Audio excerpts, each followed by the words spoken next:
expensive, and they are expensive. We talk about that before. Your time is precious. If you want to go that route, it's something to think about. This might sound like a lot of work up front. It's going to save you a lot of headache though later down the road. It's going to save you a lot of text messages, a lot of Facebook messages. This is The Guide Gals, a modern wedding-focused podcast by the experts at Here Comes the Guide. I'm Chelsea, a designer and inspired creative who's probably racked up over 3,500 hours on Pinterest, and the friend who's going to shoot it to you straight. And I'm Caroline, a social media manager who's obsessed with dogs as ring bearers and will inevitably cry over your wedding video. We've seen it from all sides. We've been brides, planners, bridesmaids, and have worked with standout brands throughout the industry. Think of us as an extension of your wedding party and hang out with us as we share the ins, outs, ups, and downs of the road to I Do.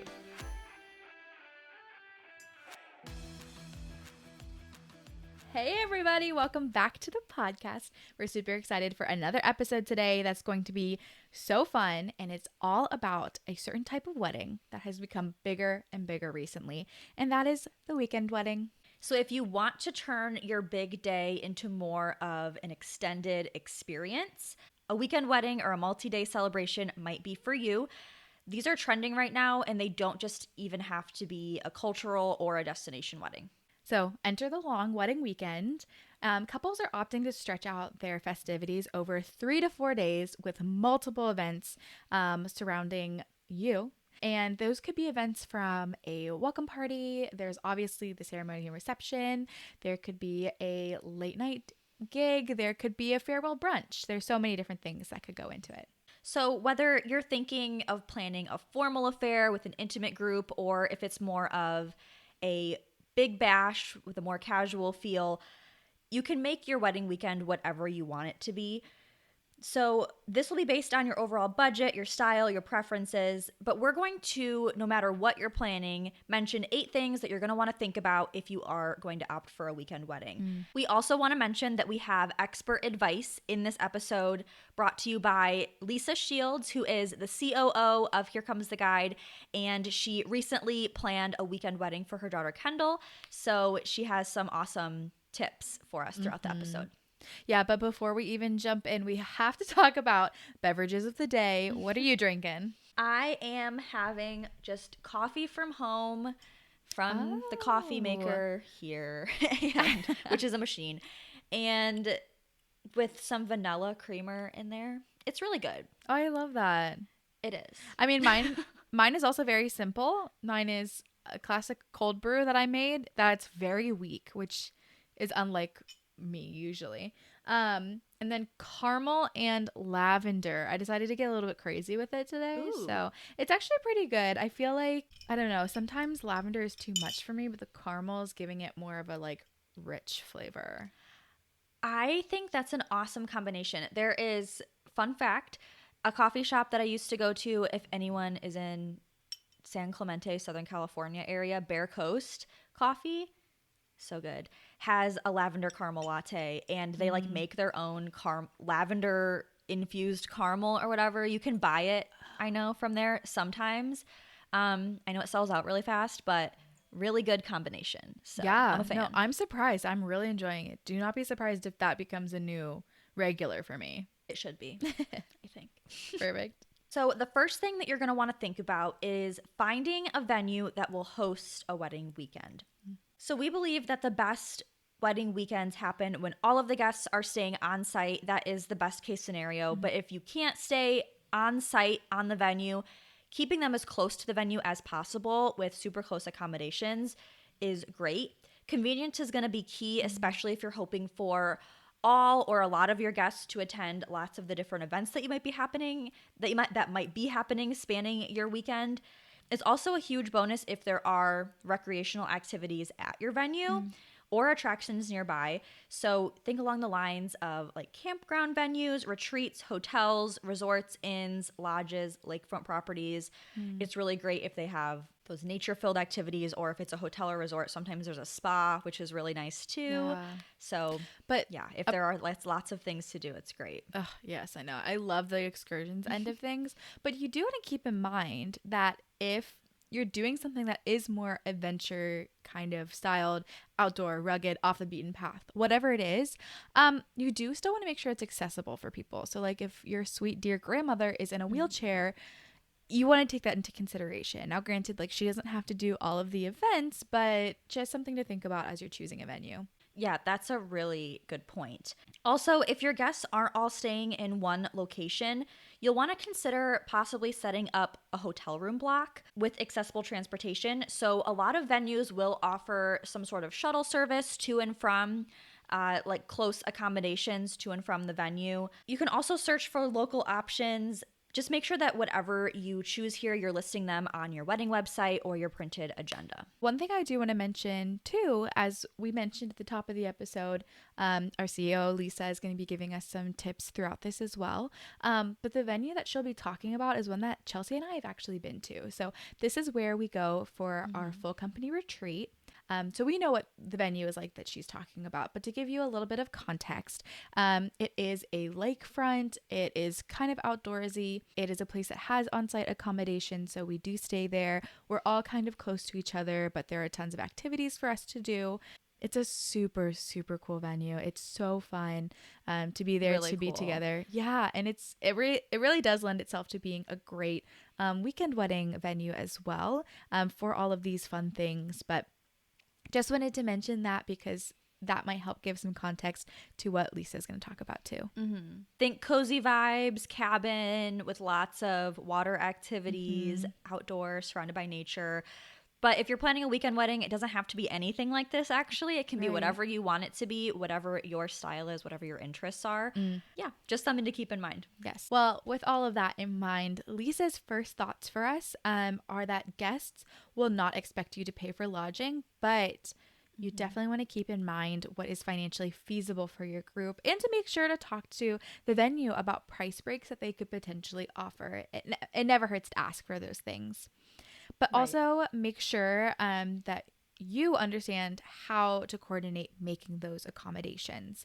This can be really, really logistically challenging. I mean, a lot of things in the wedding planning process are, but this is a place that you really want to be clear on that so you don't end up paying for deposits that should actually go to your guests. Right. Yeah. And money is always a tricky area, but just be clear and upfront with what you expect right off the bat. Yes. I think.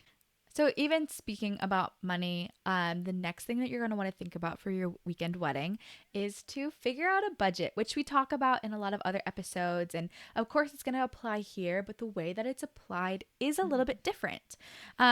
You're going to want to work your way backwards with your wedding weekend.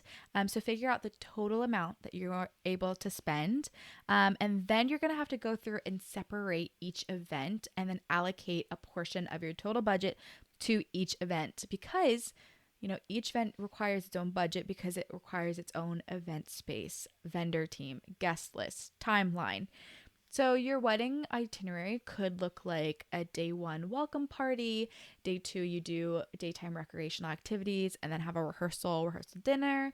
Then day 3 you have the wedding ceremony and reception, maybe an after party, and then the next day you have a farewell brunch. So each of those events is going to need its own budget, allocate its own vendor team, things like that. So there's a lot and it can definitely add up really quickly. So keep in mind, you don't have to throw a super fancy event. It doesn't have to be expensive. You can keep things very budget friendly and still achieve a wonderful, wonderful event. So think maybe a welcome bonfire, a casual barbecue by the pool, or even a non-hosted event at a local brewery. For sure. And your wedding weekend, your wedding in general can be whatever you want it to be. So if you are more on the more casual side, that's totally fine as long as it makes sense for you. That's great. And speaking of budget friendly, it's also really important to be transparent about the potential costs for your guests. So communication is key. You want to let them know early. You want to put it on the wedding website, on invitations. You want to let them know exactly what they'll be expected to pay and a general price range for the different anticipated costs.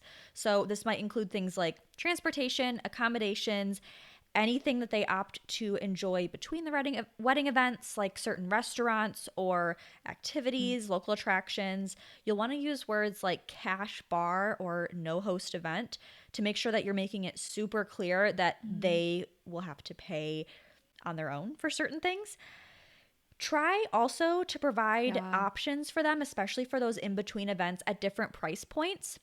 So that way, all of your guests, no matter who they are, no matter what kind of budget they have, they still feel comfortable and like they're able to enjoy the weekend.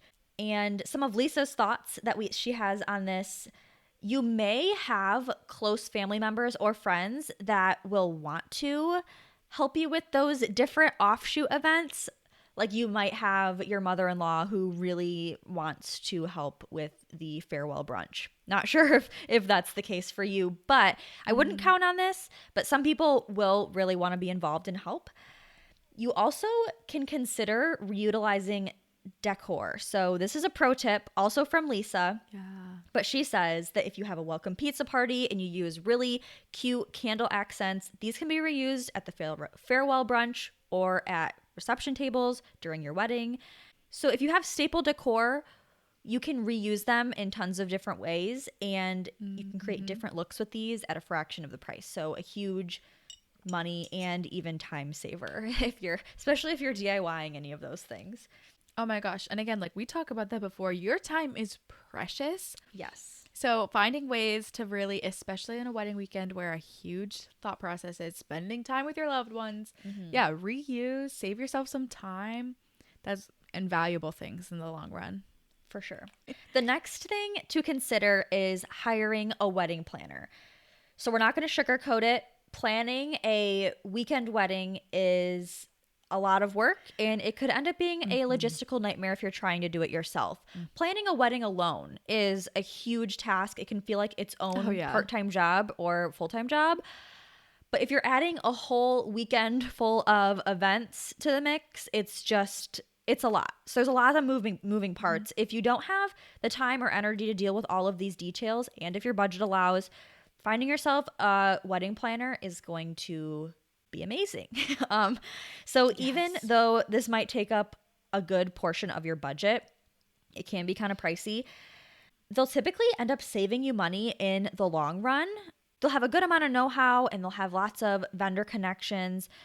And then once again, they're going to save you lots of stress, which is huge. Huge. Yeah. I know. We said Your it before. sanity. We'll say it again. Yes. And I do think that's such a cool thing within the industry that I don't think everyone realizes, that planners, their knowledge, their expertise, their experience can actually save you money. Like it feels like you're shelling out a lot for that service, but it actually, it could save you. One of the things that I thought was super cool that Lisa shared with us is that they had a coordinator and a planner. The coordinator had a lot of know-how and experience with the venue specifically. So they had the coordinator just kind of tackle all of the things surrounding like the other weekend events. And then their wedding planner handled the ceremony, reception, kind of that main big day stuff. And I thought that was a really smart way to split it up. And I think that really helped make sure that there's like a point person for each thing, that they are splitting up those tasks. So it's not just one person trying to tackle everything for that weekend. If you have the ability to do that, I think that'd be super cool, because you never, want to throw too much on one person, and just being able to know that there's that point person who's going to absolutely execute their job to the best of their ability is going to be great. Yeah, that's awesome. And it's really great that they had both of those resources available to them.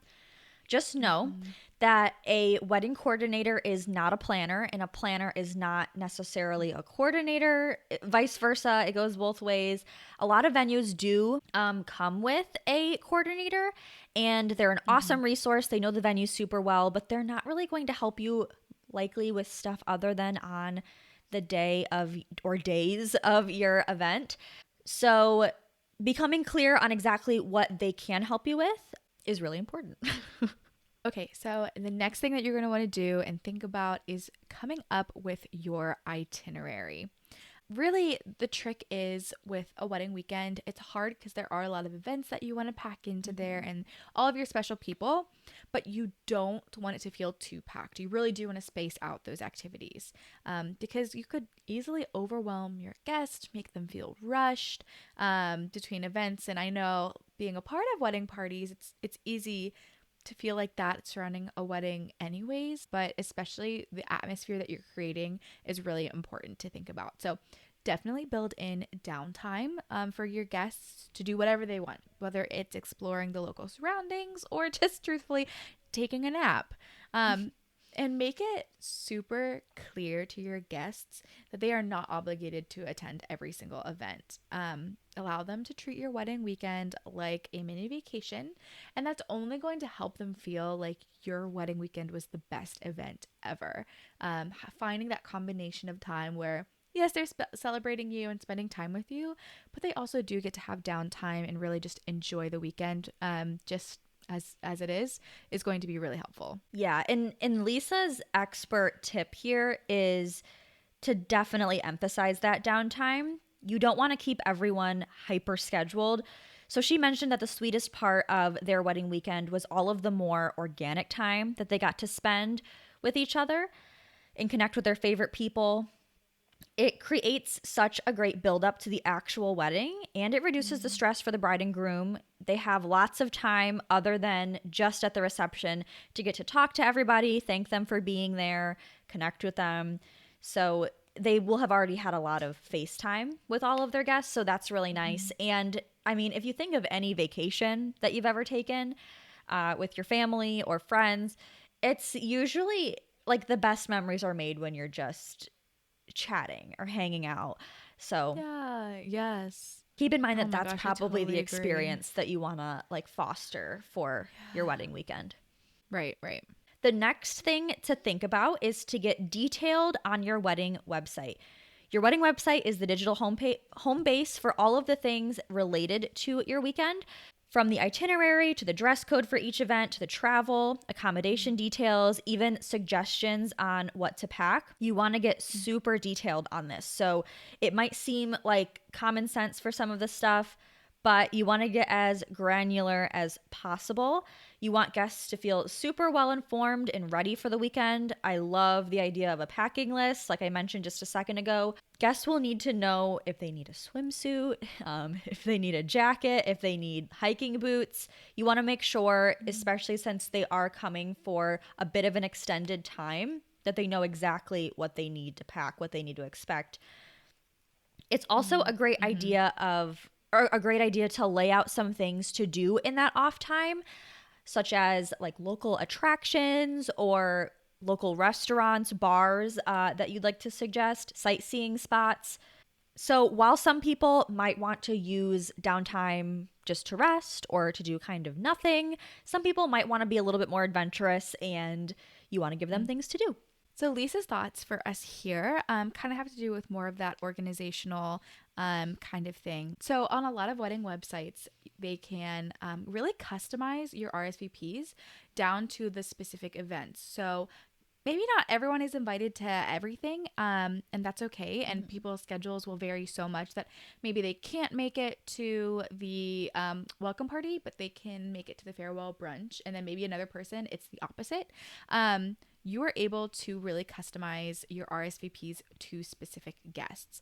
So definitely utilize that, because when you're planning for all of those ancillary events, you also want a really detailed list of who's going to be there, guest count, and things like that. So right, that's there's so a lot of nice. resources. Yeah, yeah. And I mean, we talk a lot about organization and just being clear, like We love clearly being communicating with your organized. guests.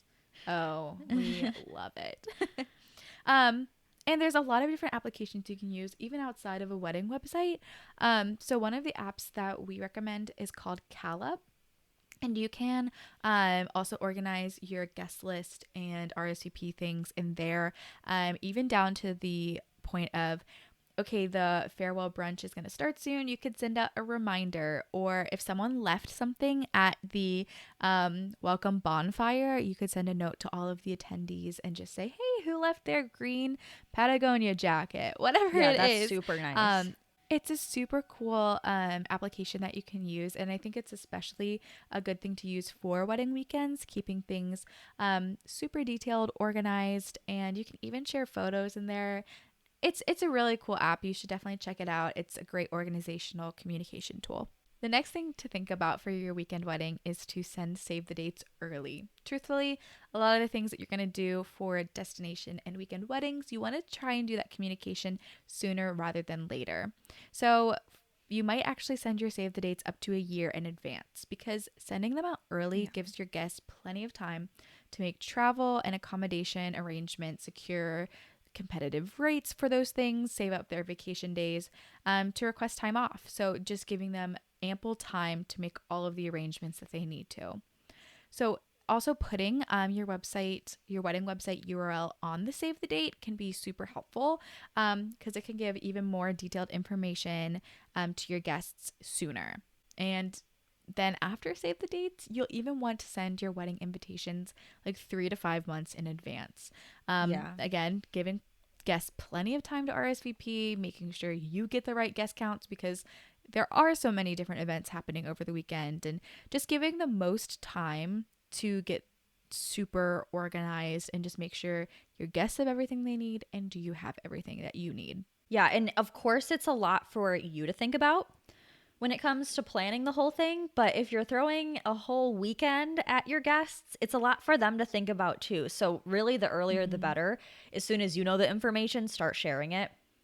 So Lisa's thoughts on this, her expert tip is that for her daughter's wedding, not every single guest was invited to every single event over the weekend. So they had a supplemental insert that they put into the save the dates to give details about the weekend wedding portion.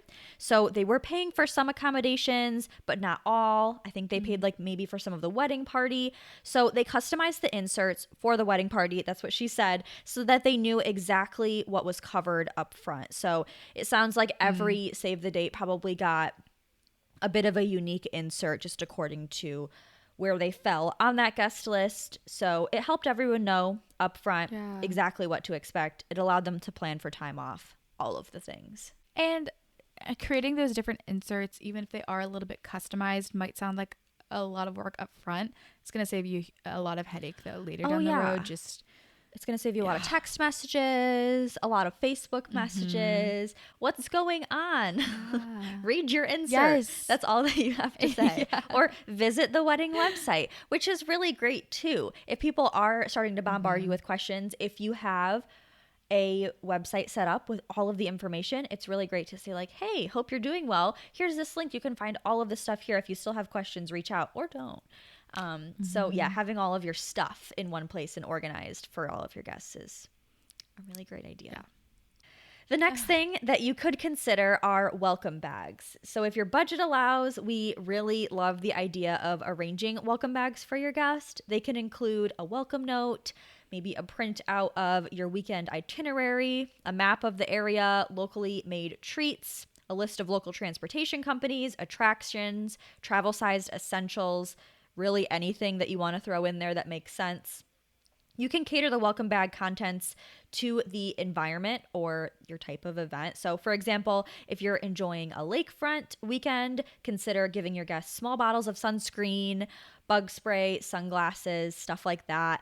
Or if you're doing a wine tasting tour, you could throw in some things like a bottle of ibuprofen and a water bottle that they'll probably appreciate the next day. So yeah, you can make it whatever you want, but we love gift bags. I mean, who doesn't love getting like a little something? I love putting together gifts for other people. So like this type of thing is like totally up my alley. And Lisa also agrees. Wedding welcome bags are so fun. All right. Lastly, something you're going to want to think about is how to document each day. Because you're going to want to remember this weekend forever. And I mean, no doubt you'll have a photographer for the day of, for ceremony, reception, things, but you'll want to figure out how you can capture the fun throughout the rest of the weekend.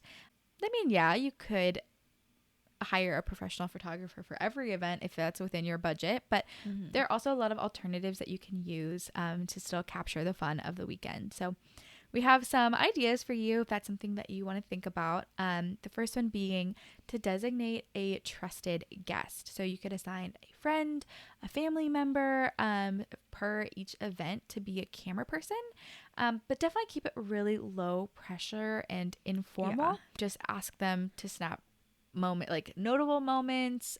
You don't want them to like stress out of Right. like They're not I going to have to capture capture things anything good perfectly. if they're like freaking out about it either. I mean, So I wouldn't. yes, yeah. If you put pressure on them, yeah, then consider all of the photos to be just kind of duds. But if you just say, hey, really important for me to capture some of these things, I really trust you to do this, or I think you have a good eye for those things, they're going to be able to find some really fun, authentic, perfect, or maybe some like not so perfect moments, but they'll be so personal. And I think that's really what's important in capturing these moments.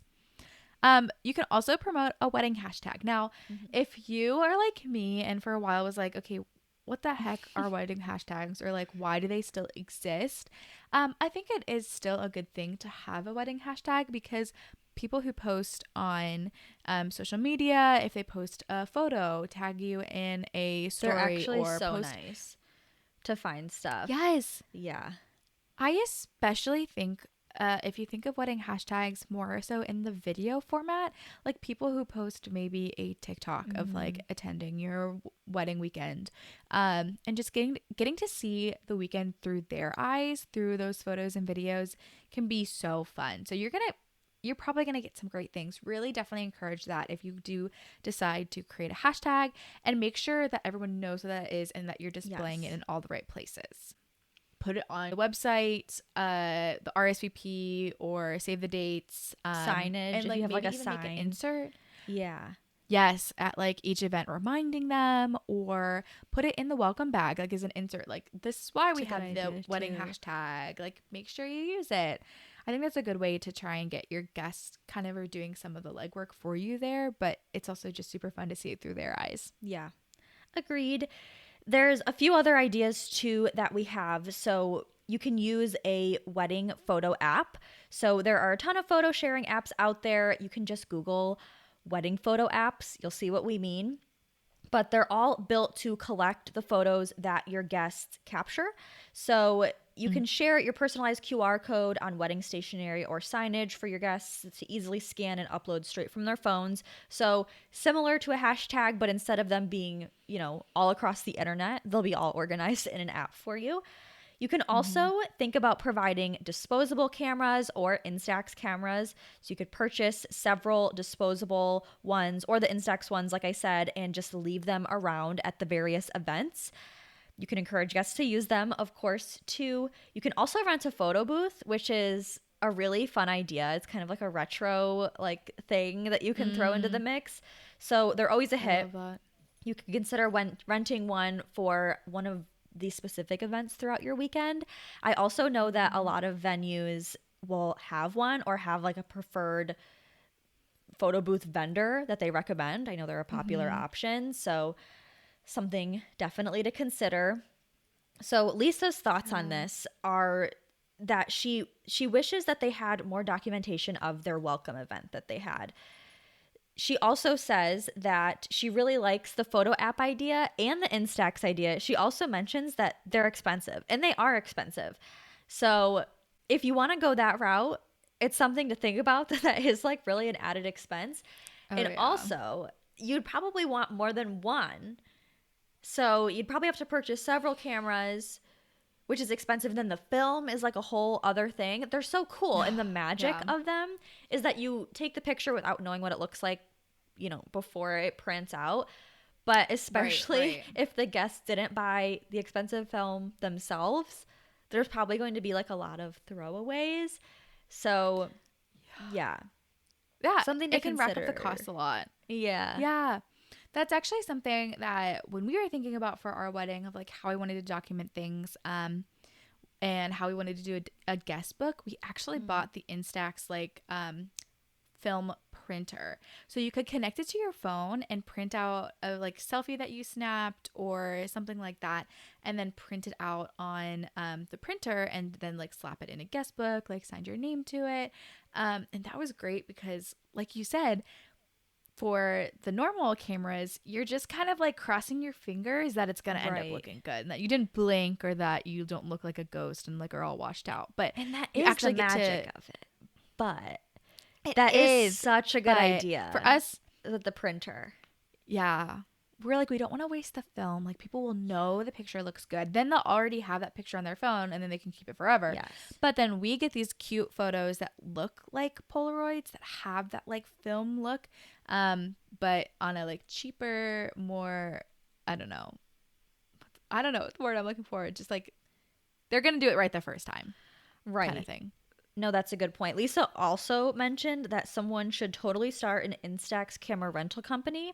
Maybe it exists already, but if it doesn't, someone take that idea and run with it, because that is a really good idea. Because if you did want to opt for the actual cameras, which are really cool. So say you purchase 5 cameras. What are you going to keep 5 cameras? I guess you could like divvy them up. Or like, yeah. If they want one, a camera, but I guess yeah, like, that'd be a great yeah, idea. like to be able to rent. the bride could take one throughout her day. The That's true. bridal party like can have 2. The parents could have, like, the coordinator maybe could snap some. I don't know. Yeah. That could be cool. So those are really the main kind of things that we are going to talk about in terms of thinking about your wedding weekend. But in case you want more inspiration or want to check out some weekend wedding venues, obviously check out Here Comes the Guide, where we list thousands of venues. And we also have a lot of lists of wedding weekend venues. One of my personal favorites is the coolest camp wedding venues in the U.S. I think that one is so cool. You can see them all over the U.S., but also there are lists that we have that are area specific. So I think we have Chicago, Texas, Nashville, Connecticut, New Jersey, lots of different options. So if those are areas that you're looking in and you're thinking about a weekend wedding, definitely check out those things. Definitely check them out. Those articles are super well put together, easy to navigate. Obviously, we love them. Or if you just want to look at some pretty pictures, those lists are also in so good. Yeah. So thank you for hanging out with us today. We really think every episode's fun. So this was a fun one too. So if you and your partner do end up planning a weekend wedding, please let us know. You can share with us on Instagram. We would love to see what you guys end up doing. You can find us on Instagram at The Guide Gals Podcast. You can watch us on YouTube at the Here Comes the Guide YouTube channel. You can find us on Apple Podcasts, Spotify, or wherever you get your podcasts as The Guide Gals Podcast. And lastly, you can visit our website where we have all kinds of stuff. It's theguidegalspodcast.com. You can visit our show notes. We have show notes for every single episode that we make, where you can explore further details, get more information. We also have planning resources, and our full episode library can be found there too. Also, if you want to reach out to us at all, chat, if you have any questions or episode suggestions, we would love to hear from you. You can always reach out on our Instagram, but we do have a contact page on our website where you can reach out to us there too.